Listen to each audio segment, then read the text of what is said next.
Because if you have love, you have to have two other persons in there. One is the person who is the lover, and the other one, the person who is loved.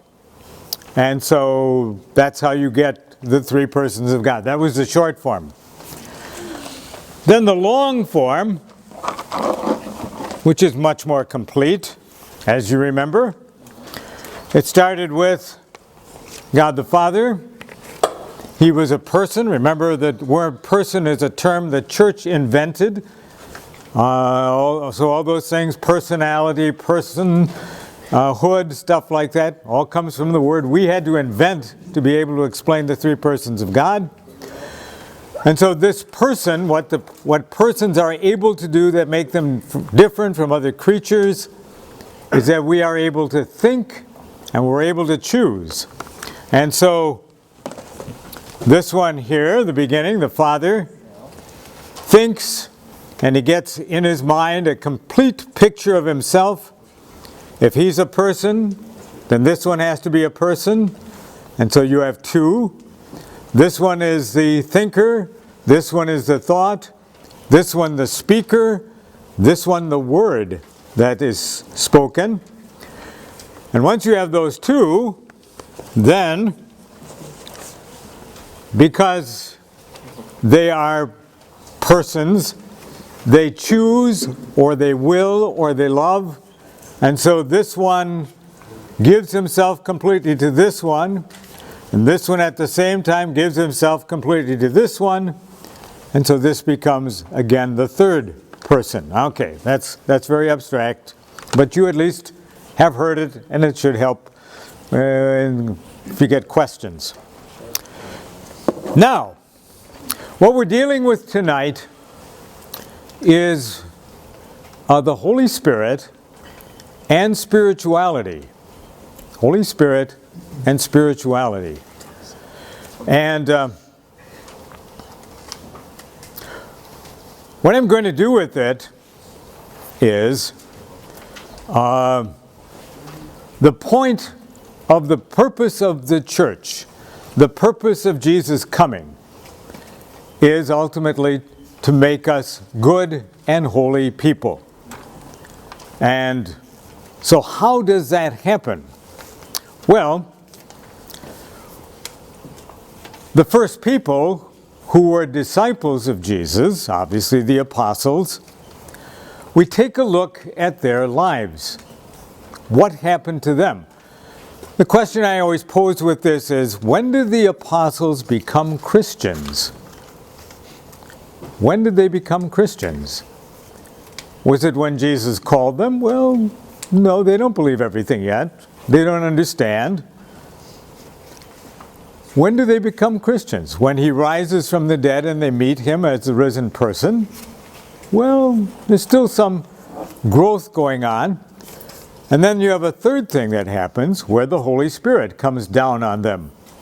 And then they are sent out to proclaim the gospel. At what point were they Christian? Well, it's a growth process. Even at that point, they weren't quite Christian yet. They had to learn. And so we speak of this as this being a disciple is a continual growth that goes on. Now, in the early days of the church, they looked at that thing that happened to the apostles, and they recognized that there were these like three stages in there, a three-stage process. First being called, listening to Jesus' words, being sent out to do some practice teaching. Then the big thing happens where Jesus dies, they run away, they kind of fail him, and then he comes and appears to them and they become believers in his resurrection. And then he leaves them again and tells them he's going to send out his Spirit upon them. And then you have this coming of the Spirit on Pentecost, and you have a third kind of stage in there. Somewhere around the year 500,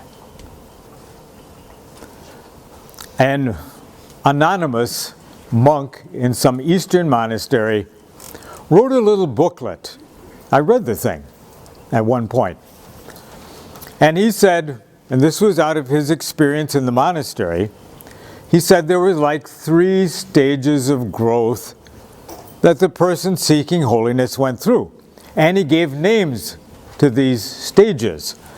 I have to show you my thing up here, my visual aid. I should be fine. If you don't recognize it, this is what is called a rag rug. My grandmother used to make these things when I was growing up on the farm. And what she did, she took literally rags, wrapped them up, and then would start in the center there and keep going around and around with these rags. And she'd just keep adding on to them until she got whatever size rug she wanted. This particular rug was made by some little old lady out at Cedar Lake Home. I bought it out there because I needed this for my demonstration. And it worked. Not only the fact that it's a rag rug, but even the colors kind of helped out. And so, what the theory is on spirituality in the Catholic tradition is that we kind of go around the circle from the outside as we lead our lives. It's kind of this life is kind of a journey, but we're going down deep into our own personalities, okay? And eventually, we're to meet God and His Spirit of love down in the center of ourselves where we love, all right? But we don't get there right away. We have to move through various stages to get there. And so this monk in 500 gave names to these 3 kind of major sections. The first one is the green one, and that's listed as the purgative way, meaning we're getting some bad stuff out of ourselves as we begin becoming holy. Then the next one, which is kind of yellow, that he named the illuminative way, and that was kind of like our mind, looking for and seeking truth, trying to find out what God's plan is in the world, trying to find out where we fit into that, what God's plan for us is. And then the third one, which is in the red section there, that he called the unitive way, meaning in some kind of way we experienced being united with God. Okay? Now I want to point out some of the other signs on here. Notice body, mind, spirit. That was the ancient kind of description of what we were. On the outside of us, we're our body. And then inside us, the next thing is our mind. That's the first part of our spiritual self. And then the inner core of ourself is where we love, where we choose. And so those are our 3 stages in there. We just finished doing a picture book for the parish. With some of your families maybe came and had their picture taken. And the introductory text I got to do, and it was a description of the church because the book was being put together because of the church having its 100th anniversary. The windows in the back half of the church are built on those 3 things. That Jesus came to save those 3 parts of it. And so one window back in the back of church is Jesus as the healer, healing our bodies. Then the next window is Jesus as teacher, bringing redemption to our minds. And then the third window, which is the woman who comes in and washes his feet with her tears and dries them with her hair, and he tells her that she's forgiven. That's the third part, our spirit, deep in ourselves, okay? Then the last pieces of this kind of theory or explanation is that there are moments of conversion in this. The first one is like the apostles. Jesus comes along and says, come follow me. They've met him before. They've had some time to think about him. And they choose to lay down their nets and follow. That one is listed there as the first conversion. The next stage, the next conversion they go through, is where they fail. They run away when he's put to death. And then they meet him again in the resurrection. And so the term that has come along for that, I'll give you the name of the person who thought these names up. There was a fellow by the name of St. John of the Cross. He lived in the 1500s, again a monk. And he called that second conversion the dark night of the soul. And then, at some point later on, we have that kind of Pentecost experience. The apostles had it. And it's where God comes into the person and begins to function from the inside with his spirit of love. And the sign usually, or the transition, is that the person goes through a period of time they can't pray. And they begin to do what's called the prayer of quiet. Okay? So those are the three transitions where we kind of shift gears and go down deeper into ourselves. Now, what we've done in the church to kind of figure out this theory is we have all kinds of lives of the saints. And we take a look at those lives of the saints and we say, did these people go through this kind of unfolding of their lives? Did they go through these stages? And so I want to kind of do a couple of them. The first one, you've at least heard of. It was Mother Teresa of Calcutta. You've heard the name, Mother Teresa of Calcutta. Mother Teresa of Calcutta grew up in a Muslim country in Eastern Europe. Her father died when she was quite young. Her mother, who didn't have much, no matter what she didn't have, she would go out and share time and what she had with the poor. And she would take little Agnes was her name before she went into the convent. She would take Agnes with her, and they would clean the homes of the poor and bring them, bandages and stuff like that if they were hurting. And in high school, Agnes began to think that she would want to become a sister. The problem was she had never met any. She had no idea what a sister really was. She had heard of them only. And so she began to write around because she wanted to go to a place where she could work with the poor. She looked for a religious order that worked in India. And the one she found was in Ireland. And so when she finished high school, she made a commitment to leave home, leave her mother, family, and really leave forever and go join this community. And so this was a real conversion thing. She spends a couple years in Ireland with the religious order, and then they send her to India. And she learns in the community how to pray and stuff.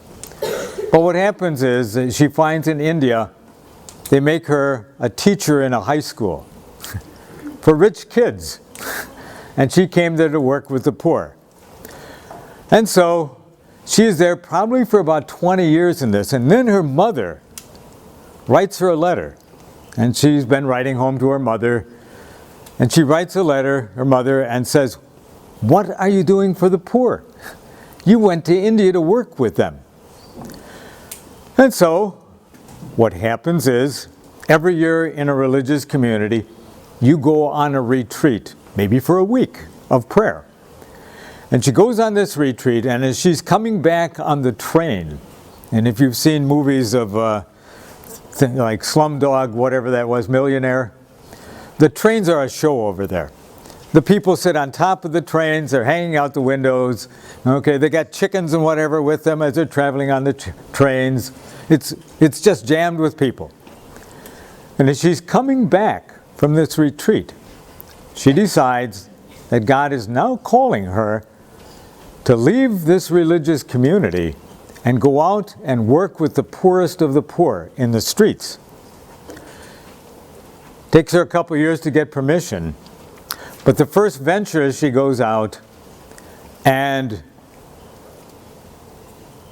at that point in time in India, there was no places for people who were dying.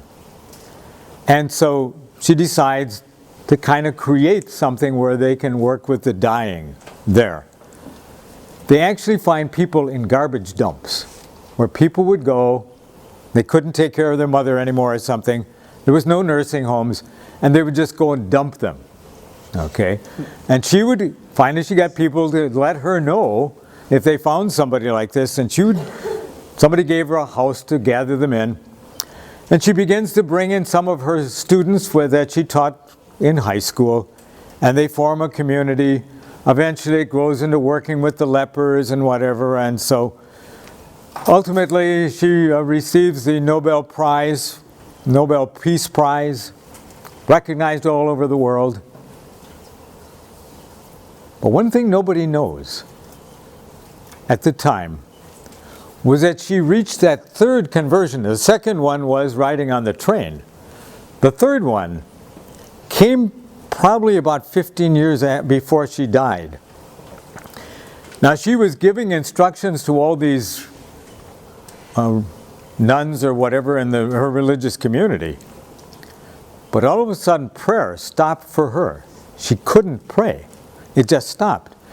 And nobody knew what to say to her about this. And she wrote letters to various people explaining the difficulties she was having.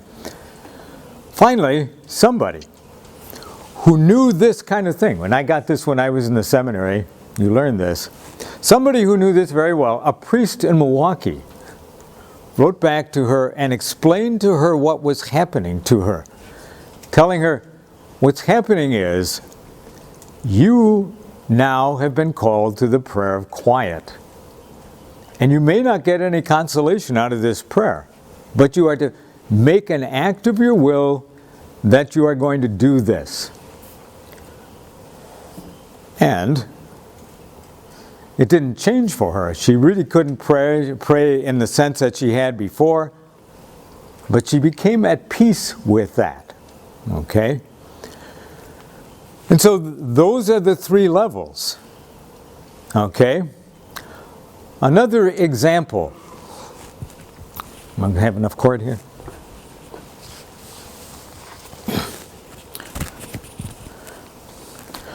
Pope Francis belongs to a religious community called the Jesuits.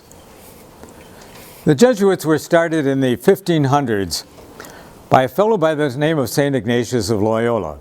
He's really an interesting character in the church. Now, this is a book called The Autobiography of St. Ignatius, meaning the church told him, write down the story of your life. You don't have to glamorize it. You can be humble about it, but tell us the story so we have a record of it. Okay? Well, the story is that he was in the Spanish army, and he was actually an officer in the Spanish army. And they went to war with France, and they were defending some town, and the people in the town sold out to the enemy. And so they opened up the back door of the town, and in comes the French army. They have bigger cannons than the Spanish do, and they bombard the fortress where Ignatius is in charge as the soldier. And so all this hurrah, hurrah, bravo stuff, the Spanish guys come charging out of their fortress. Well, Ignatius gets hit in the leg by a cannonball. It shatters it, okay? Well, the armies are all kind of honor sort of things, so the French kind of piece him together as best they can, reset it if they can, and send him home to his mother. Well, when they finally take the stuff off his leg, they find that they set it wrong. One bone is in sideways, one of the things, okay? And so they reset it. They break his leg all over again. And this is without anesthetic, you know. And he ends up spending a year in bed. Towards the end of that time, he's getting bored with it all and he asks for something to read. Now he probably has about a 4th grade reading level, but he asks for war stories, and all his mother has in the castle is a book of Lives of the Saints. Well, he turns that down, but after a couple more weeks he's so bored that he'll read that even. And he gets into it. And finally he decides he is going to strive to be a saint. Well, what the story says is, his account, he goes out and lives in a cave for a year and spends something like 8 hours a day on his knees praying. Okay. Now you have to put this in the context of a military guy and discipline and all that sort of thing. He's disciplining himself. Then after a year, he ends up going to confession. It takes him all day. He keeps remembering things he forgot. But then, he moves on from that and decides to take his life and put it into the hands of God. And so he decides to go on a pilgrimage to the Holy Land. And it's an interesting story as it unrolls because it works. He has no money, but somebody always gives him money to continue the journey. When he gets to Venice, where you take the boat to go to the Holy Land, he runs into 3 guys who were in the army with him. They were actually underneath his command. And they said, hey, look, we made a deal to go to the Holy Land, and they told us if 3 of us go, we can have a 4th one free. And so he gets free passage, all right? And he goes over there and he doesn't get any trouble with the Muslims who have the place, and it all works out. And he comes back after having meditated on the life of Jesus there, and he decides God's call for him is to, well, go to college. But he only has a 4th grade education. He literally goes back to grade school and finishes the rest of it in a year, and then goes on to the University of Paris to take theology. And while he's doing all of this, he's trying to learn how to pray. And he writes down the things that work and the things that don't work, how to decide what is the right thing and what is not, how God speaks to you in your heart, okay? All that sort of thing. And he gathers around him a group of guys who simply become sort of his disciples. And when they finish college, they decide to form a group and go and put themselves at the service of the church. And eventually he ends up in Rome. His job is to instruct these people in holiness. The book that he wrote, which would be the companion to this thing, is a 1-month retreat. And people go and do this yet. There's a place in Oshkosh called the Jesuit Retreat House. And we have people from the parish who go there on a weekend, once a year, to kind of renew their retreat. And interestingly enough for me, the 12-step program for Alcoholics Anonymous is built on this Jesuit retreat. Okay? Now, we look at his life, they look at his life, and the first part of it, his change, he gets hit by that cannonball, which is pretty bad, and spends a year in bed. That's his conversion. Then there are 2 parts to that purgative sin in the person's life, failure. And then the second part of it is learning how to put one's life into the hands of God's providence and care. Then the next section is that illuminative way. He's beginning to learn about Jesus. And so that happens to him when he goes and does his retreat, his pilgrimage in the Holy Land. But the second part of that is he goes back to school to learn all the technical things. And then His third stage is after he has started his group, his job becomes teaching people how to pray. His guys go out and do all kinds of wonderful things. He has to stay home and keep training the new people coming in. Okay?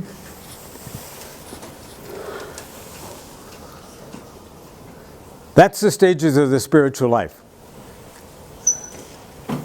Ordinary people experience that. I think of my father. Okay? My father led a kind of an interesting life.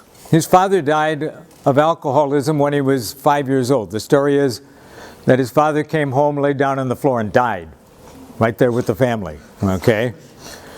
And he kind of became this orphan sort of thing. My father went to Catholic school for 3 days and was expelled. He was very proud of that. Because then he put his kids through Catholic school and such. And he only spent 3 days there. When he began his sophomore year of high school, he ran away from home and did various kind of jobs. He ended up working in a foundry in Milwaukee, just a laborer. And when I was growing up, neither he or my mother went to church. Now, the school I went to, the Catholic school I went to, we were expected to go on Sunday. As a matter of fact, they took attendance on us when we went. Okay? And when I was in 7th grade, which was the time I made my confirmation, my father got a promotion, and they made him a foreman. They were going to have him go work in the office, and he said, "No way, I want no part of wearing a white shirt and a tie." But they recognized he had a lot of talent. And so they put him in charge of a whole group of foundry workers, and he was the foreman on the job. He got a nice raise. And that changed him. That was like his first conversion. Because he was now responsible for something in the world. And 2 years later, we decided to move. We finally had enough money to buy a house of some kind. Up until then, we were just living above a paint store on a business street. And I remember we moved to this new place, and we were much farther from church.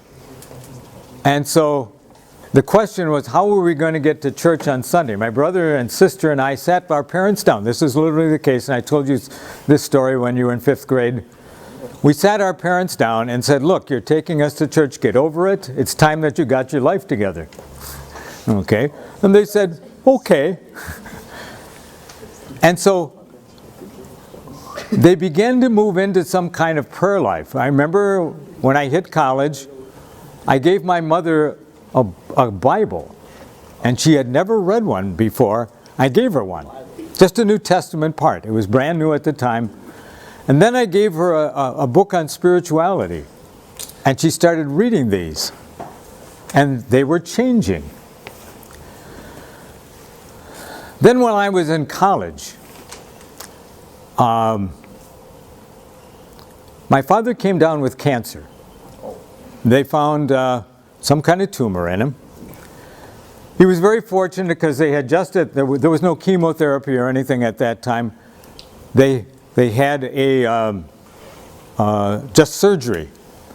And so they had a new technique to deal with this particular kind of cancer, and they did it. I remember they never told me. I was off in school. They didn't tell me until after the surgery was over with. But he had had effects of this cancer for some time. He used to get sick in crowds, and it kept getting worse. And I remember when we went to church, we would go to the early Mass, 6 in the morning on Sunday. We'd go home and do my brother's paper route and such. But even that became a problem for him. He'd get sick even at 6 o'clock Mass. Too many people there. And so he started going on Saturday. That was his Sunday. When he got done with the surgery and recovered, he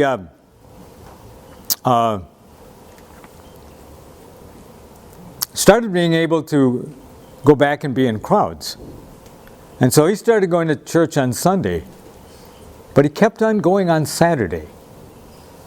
And I said, this is interesting. And so I counted. And he went for 25 years on Saturday. And I said, he made a deal with God that if he recovered from this cancer, he would do such and such. He made that choice. He also became, after that, involved in the parish with some projects and things like that. And then he retired. And his life changed when he retired. Out of the factory, he had all kinds of time on his hands. And he began to read spiritual stuff. He began to pray, and because he had time for that, reflection and stuff like that. And so I could see him going through those 3 stages of his spiritual life. And so this is the church's kind of spirituality.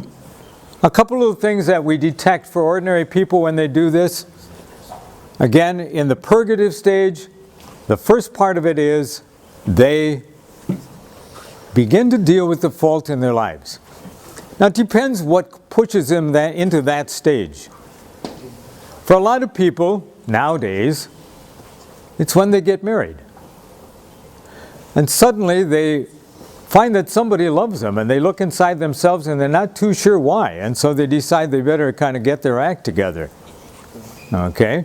I remember for my father, when he became foreman, he quit going out to the bars all the time because he was now responsible. Something changed there. I see this with guys I play basketball with at the Y. They get a girlfriend, and suddenly their language changes. And they become much easier to deal with. All that anger and stuff they get over that. It goes. And then the next step is the getting married. You have to really trust that you're going to be able to raise a family and do all the things. And so they begin to put their lives into the hands of God at that point. Usually the dark night of the soul is, not that you do something wrong, but you get yourself into some kind of difficulty through something. I can trace my own one, and I know what it was. I got in a fight with a bishop. Yes, I got it, not a fist fight, a word fight, okay? Actually, I through my college period, had worked in the black community. And this was back in the days of the peace marches and stuff like this. And I backed it all, and we had a bishop that thought we were all wrong doing this. And it turned out he came to the parish where I was at for confirmation, and people knew that he was preaching against me. They came out of church and said, "What did you do?" And then he chewed me out for 20 minutes and that sort of thing. I survived very nicely. Okay? But it was a transition stage. Usually what happens in that transition stage for the ordinary person is that first of all, maybe they begin to read the Bible a little bit. They get into the life of Jesus. Then they maybe focus on going to communion. That becomes very important to them. And then usually the third stage is they get into some kind of service project for other people. And then the last stage, well, I touched on that, what happens is the transition. Prayer stops. And people move into that prayer of quiet thing. And there are stages in that are some of them pretty interesting. I won't bother with that. But this is the traditional sort of spirituality of the church and the stages that we go through. I wanted to point out last thing. That notice that these are related to the three persons of God. In fact, it's color-coded along with these things. The first of those stages, the purgative, that's our relationship with God the Father. The second stage, the illuminative, our relationship with Jesus, who is the Word of God. And the third one, where we move down deep, where we move down deep into our spirit, that's where we meet the Spirit of God's love deep inside ourselves. Okay.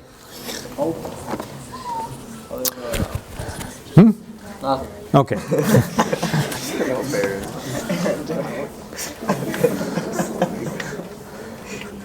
You guys are preparing for the sacrament of confirmation.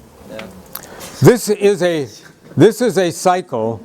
This is the adult cycle of spirituality. You're finishing the child cycle of spirituality. And so the child cycle is, when you're born, you experience the love and care and support of your parents. From that, you're supposed to learn what the love of God and His support is going to be.